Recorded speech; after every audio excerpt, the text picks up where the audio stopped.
Hello and welcome to the Agent Rundown Real Estate Coffee Talk.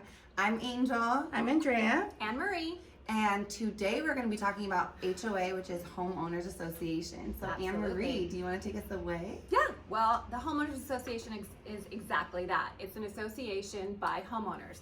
And a lot of people think, oh, an HOA or a homeowner association is just for a townhome or condo, but it's not. There's actually a lot of single family residents as well that have HOAs. So there's kind of two types. There's those that are self-managed. You have the members of the community, the owners that come in, and they have a secretary, they have a treasurer, and they kind of self-manage. They have a board. They have a board. President, with different positions. Then there's also the ones that are all run by the property manager. So in a nutshell, that's an HOA. It's a homeowners association. Yeah, and so there's benefits and cons. So do you want to share the benefits? Yeah. Some of the benefits are the fact that, there's a lot of things that are taken care of for you. Like sometimes the water is included in the HOA, gardening is included, if you have a pool, the maintenance of the pool, there's sometimes a gym or, a get-together place where you can have parties. And then, of course, insurance, it covers a lot of insurance. Of course, as residents, you should get your own insurance, but there's things that they cover as an HOA. Also, it kind of stops certain people from doing crazy colors or going out of the main, style of the house. A lot of people like to keep their neighborhoods looking the way that they do. And so it does give regulations, but there's plenty of benefits. There are some cons though too. I mean, if depending on how you look at it. And Angel, tell us about it. So there are definitely cons. One is being the fact that there's fees associated with it. Of course, you have to pay for it to be managed. Sure. Yeah. The other one is that you don't have the freedom to do whatever you want. So if that's the type of situation you want, then an HOA is not for you.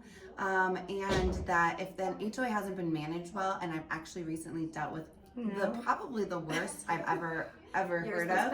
Yeah, like I've had pretty bad ones too. It gets really costly for the residents, and like for instance, like this one was even so bad that they didn't pay the water electric, and they had owed 6 figures to the water electric, so they were turning it off for everyone in all the buildings. And wasn't it like right before Christmas? Yes. Yeah. And so like that is crazy. Or if they're not managed well, then they have special assessments, because there's no such thing as usually people are paying into a reserve, so when something comes up, then the HOA takes care of it, which is an amazing benefit. Right. But if it hasn't managed the money properly, then they have to give you a special assessment, which gets very costly. It can get Another costly. thing to really be aware of, if you are buying a townhouse or a condo, make sure that you look at the HOA documentations, the CCNRs, the bylaws, and the rules. Like if you're buying something and one day down the line you want to rent that out, you should have the opportunity to be able to do that, and it'll state it all in you your might not be HOA. able to. Yeah, You want to make sure they have rules for that. Yeah. Usually a percentage of number of units that can be rented. Yeah.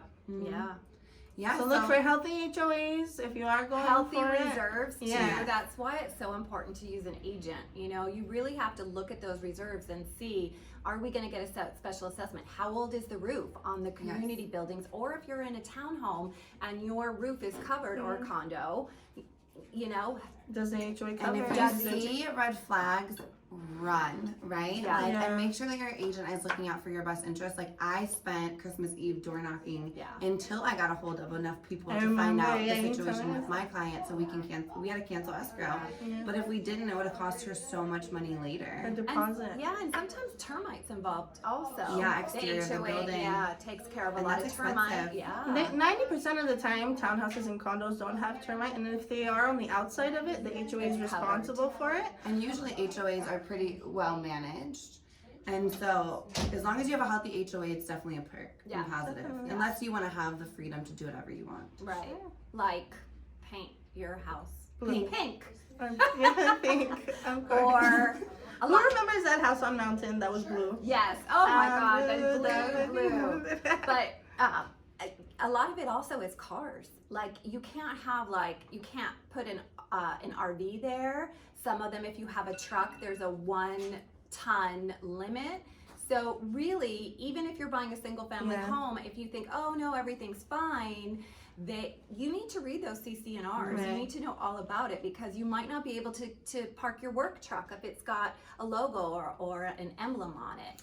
All in all, you as a buyer knows what's important to you, what you want, and what you don't want. So making those decisions is something that you should consider before, you know, Absolutely. you start looking for what type of property you're gonna get. Read those HOA docs. Yes.